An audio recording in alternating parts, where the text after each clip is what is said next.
আলহামদুলিল্লাহ। আলহামদুলিল্লাহ, আজকে আমার কোয়েল পাখির বাচ্চার বয়স 20 দিন। এটা 5 দিন আগে বায়না করে গেছিল এক বড় ভাই, আজকে এটা নেওয়ার জন্য আসছে। তাকে ডেলিভারি দিব, সে নিজেই গাড়ি নিয়ে চলে আসছে। সে একজন ডিমের ব্যবসায়ী। সে নিজেই ডিম সাপ্লাই করে এবং প্লাস তার দোকানে বিক্রি করে, খুচরা এবং পাইকারি সব ডিমই বিক্রি করে। কোয়েল পাখি, ব্রয়লার মুরগির ডিম এবং হাঁসের ডিম।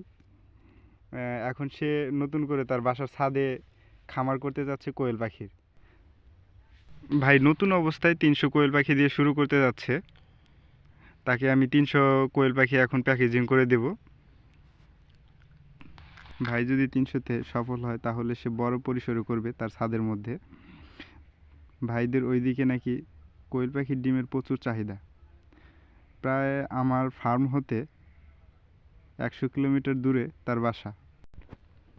আমার জানা মতে যত প্রকার ফার্ম আছে তার মধ্যে কোয়েল ফার্মটাই হচ্ছে সবচেয়ে সহজ এবং সহজভাবে করা যায়, এবং এর ডিমের চাহিদা পর্যাপ্ত। দেশের যে কোনো জায়গায় কোয়েল পাখির ডিম চলে এবং মার্কেটে এর চাহিদাও প্রচুর। মোটামুটি লাভজনক একটি ব্যবসা, অল্প পুঁজিতেই শুরু করা যায় কোয়েল পাখির ফার্ম। তাই আপনারা যারা ফার্ম করবেন ভাবছেন, আমাদের স্ক্রিনে দেওয়া নাম্বারে যোগাযোগ করে জেনে বুঝে তারপরে ফার্ম শুরু করতে পারেন। ফার্ম শুরু করার আগে অবশ্যই আপনার আগে জানতে হবে আপনাদের এলাকায় বা আপনাদের বাজারে ডিমের চাহিদা কীরকম। ডিমের চাহিদার উপরে আপনি কোয়েল পাখির ফার্মটা শুরু করতে পারেন। এবং আসলে কোয়েল পাখির ফার্মে তেমন লস নেই। আজ পর্যন্ত যারা কোয়েল পাখির ফার্ম করেছে তারা সবাই সফল হয়েছে। লাভ 2 টাকা কম হোক আর বেশি হোক, মোটামুটি সবাই সফল হয়েছে, ব্যর্থ কেউই হয়নি।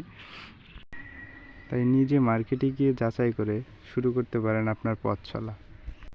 তাহলে হয়তো আর লসের মুখ দেখতে হবে না। অবশ্যই আশা করি আপনিও সফল হবেন। যেভাবে গোলাপ ভাই পাখিগুলো নিজের দায়িত্বে নিয়ে যাচ্ছে, ঠিক সেভাবে আপনারাও চাইলে আপনাদের লক্ষ্যে পৌঁছাতে পারেন। কথা আর দীর্ঘ করব না, আমাদের হিসাব নিকাশ শেষ। এখন গোলাপ ভাই চলে যাবে ওনার গন্তব্যে, গিয়ে বাচ্চা ব্রুডিং করবে। দেখা হবে আপনাদের সাথে অন্য কোনো ভিডিওতে। ধন্যবাদ সকল।